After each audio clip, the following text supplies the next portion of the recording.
Okay, so now we're going to look at how to show these inequalities on a number line. So the first thing we need to think about is the limits. Okay, so we've got an inequality here.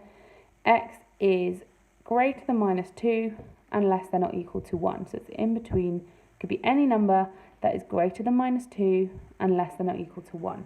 And we can show this on a number line. So the first thing you do is you look at your two limits, minus 2 and 1.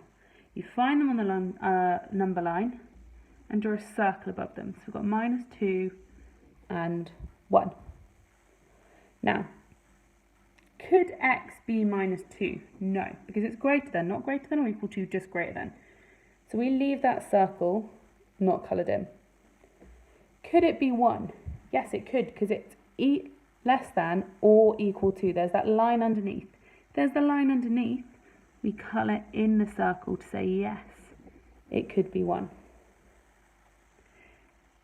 Now, x is between those two numbers, so we draw a line to show any of those could be x.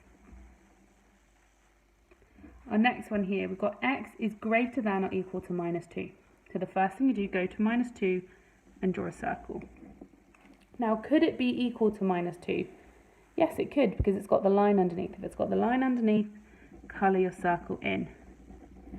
Now, is x going to be bigger than or smaller than minus 2? It's bigger than. So we're going to draw an arrow getting bigger to show x could be any of these numbers that is bigger than minus 2. Next one, we've got y is less than 3. So again, first step, find your number, 3, draw a circle above it. Could it be equal to 3? No, there's no line underneath, so we leave the circle not coloured in. Is it bigger than or less than 3? Less than 3, so we draw a line getting smaller.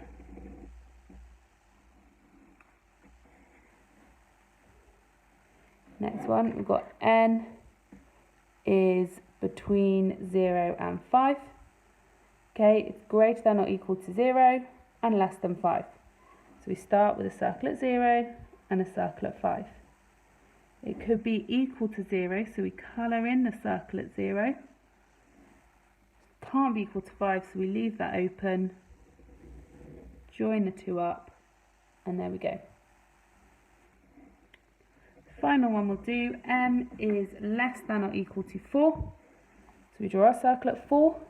Can it be equal to 4? Yes, so we colour it in. Is it less than or equal to? It's less than. And one thing that you can do is look at the sign.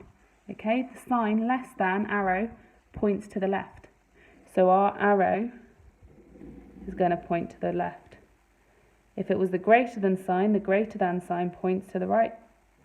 So we could draw our arrow pointing to the right. Finally, n is greater than or equal to minus 2 and less than or equal to minus 4. So minus 2, colour it in because it could be equal to. 4, colour it in because it could be equal to. And because it's in the middle, join the two up. And that's how you show inequalities on the number line. So remember the process. Step 1, find your limits. Okay, and this one minus 2 and 1, and this one minus 2, 3, 0, 5, and draw a circle above those numbers on the number line. Number 2, check whether you need to colour it in. If it's got a line underneath to show it can be equal to, we colour it in. You then need to draw your arrow. If you've got two inequalities and it's between the two, you join them up with a line. If it is a single inequality, so just one number, so for in this case x is greater than, you've got to think, is the line going to be going up? Is it going to be bigger than? In which case your arrow is going to go to the right. Is it less than? Your arrow is going to go to the left.